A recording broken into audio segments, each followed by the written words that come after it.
Само какво заболява? МС. Добре. Казахме функционално електроничен стимулатор. Тънкият момент тук е електро.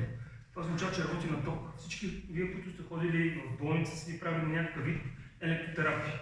При правенето на електротерапия най-важният фактор е водата. Нали? Ако си спомняте, те слагат едни електроди в едни мокри...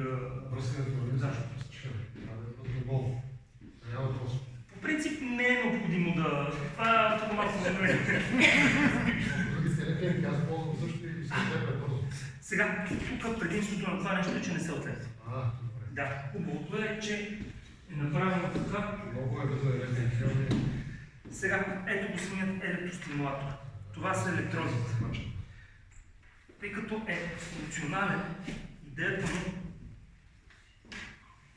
е да се постави така, че пациентът или не пациент, човекът, който го ползва, да си го ползва в ежедневието и да бъде максимално удобен.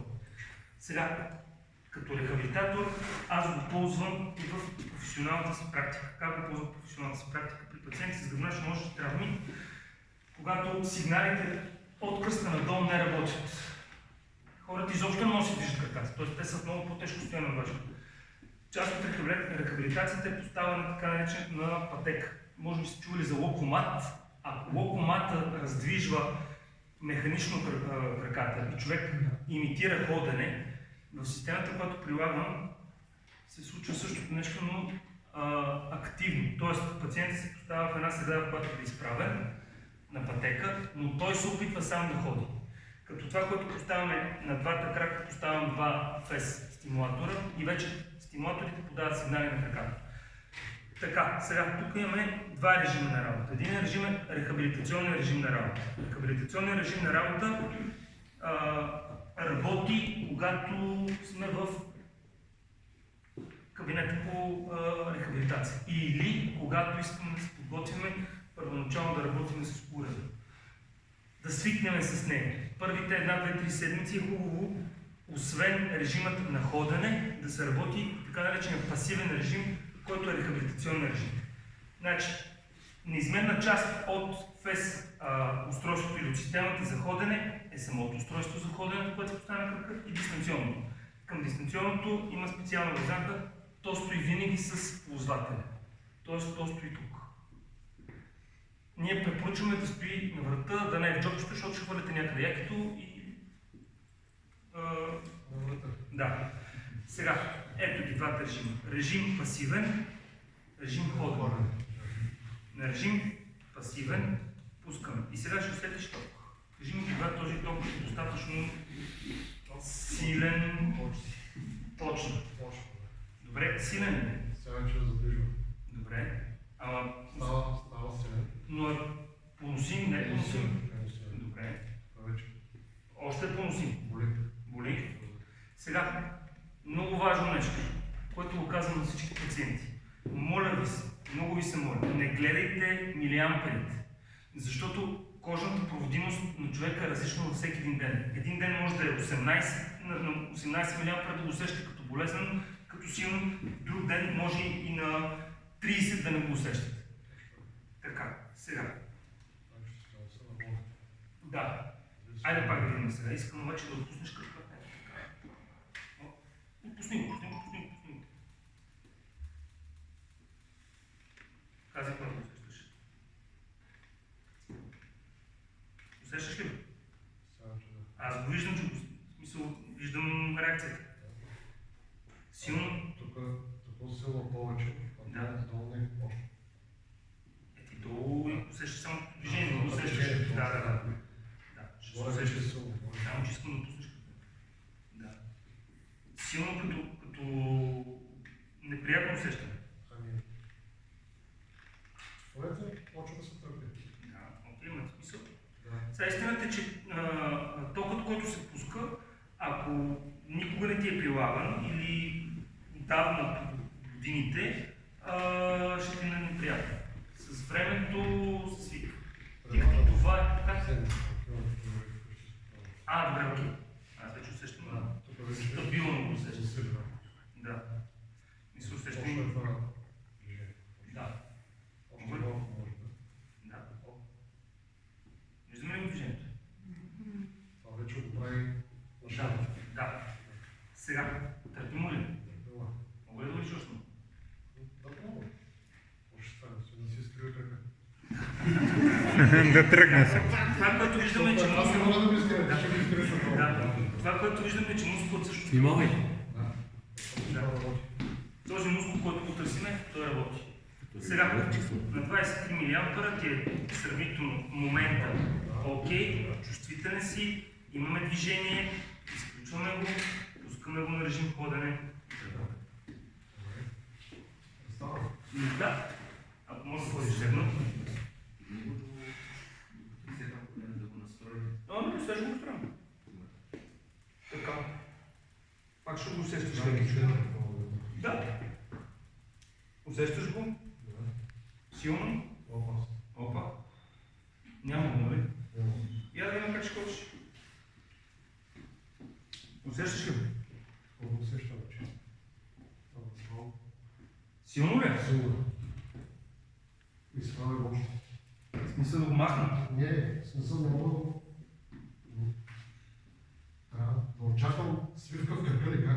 Значи трябва да усещаш ето това движение. А това движение, добре. Да, в смисъл. А не коляно. Не, не, коляно не. Аз чакам и коляното даже. Не, коляното няма как. Да. Само Да, значи тук основно усещаме движението в глезена става. Повдиганите глеза, за да се забия в земята. Да, Айде, това е спира. случва ли се? Случва се. Яна, към мен хубаво. Оп.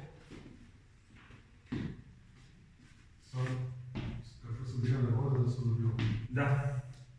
За съжаление не може да свие коляното, защото няма как. Аз мисля, че коляното ще... За съжаление няма. За да се свие коляното, да трябва да е над коляното, но там вече става много сложно. Точно. Да. Тук основният проблем е следния.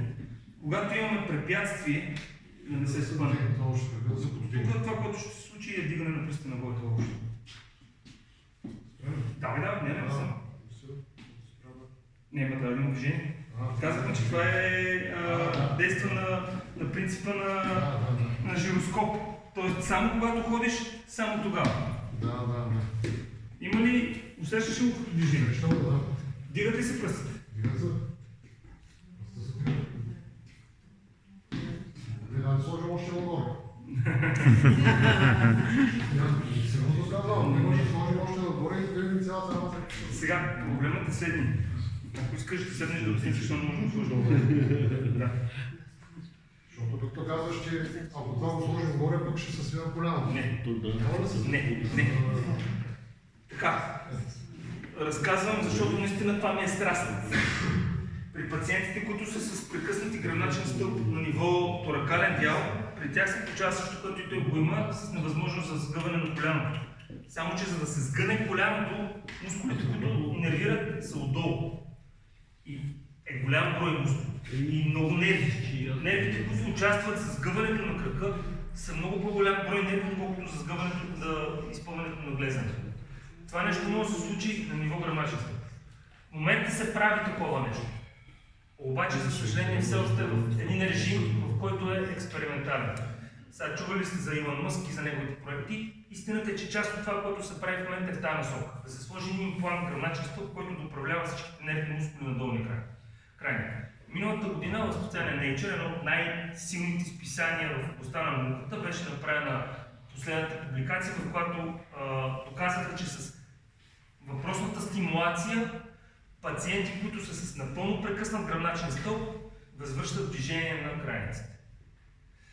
Истината е, че това, което беше всъщност като откритие, е, че чрез въпросният имплант и въпросният фес стимулация, при достатъчно продължително време, хората възвръщат движението, дори и при изключено устройство. Тоест имат някаква памет. Да. Всъщност това беше лично за мен най-голямото откритие на века. Защото до сега при прекъснат гръбначен стълб МС работи на същото място. При прекъснат гръбначен стълб нямаше как да, по никакъв начин учените не можеха да възвърнат движението на долните крайници, не можеха да съединят нервите. Това, което направиха миналата година с писание Nature, не с публикацията в списание Nature, те са швейцарска и американска група с въпросният им план, с продължително стимулиране на крайците, но много таргетирано стимулиране, възвръщат движение. А има ли по-дълго наблюдение, т.е. ако човек дълго време не използва, без дали пък всъщност отслабва и се възвръща обратно поглед? Това, което правят в момента е при пациенти, които са с напълно прекъсна гръбначна стъпка. Това, което направим като изследване, то е 2 или 3 годишно. До този момент те доказаха, че в момента се случва нещо. Сега имате предвид, че това е, за да се стигне до масовата практика, трябва да мине точно поне 10, 15, 20 години. Да, но това от наша страна, при пациенти, които имат невъзможност за вдигане на глезена, е първата стъпка. И ако при гръбначно-мозъчните травми имаме такъв напредък, това нищо не означава, че това устройство по същия начин, достатъчно дълго употреба, може да възвърне до резфлексията. Но това е плюса, че това нещо е персонално. И това, което препоръчвам при всички пациенти, които вземат това устройство, е да не го ползват 2 часа на ден или 1 час на ден. То трябва да се ползва постоянно. Какво означава обаче постоянно ползване по човек, който се много ходен. Ако до вчера не сте ходили, с това трябва да почнете да ходите повече. Въпроси? Аз съм да кажа, има голяма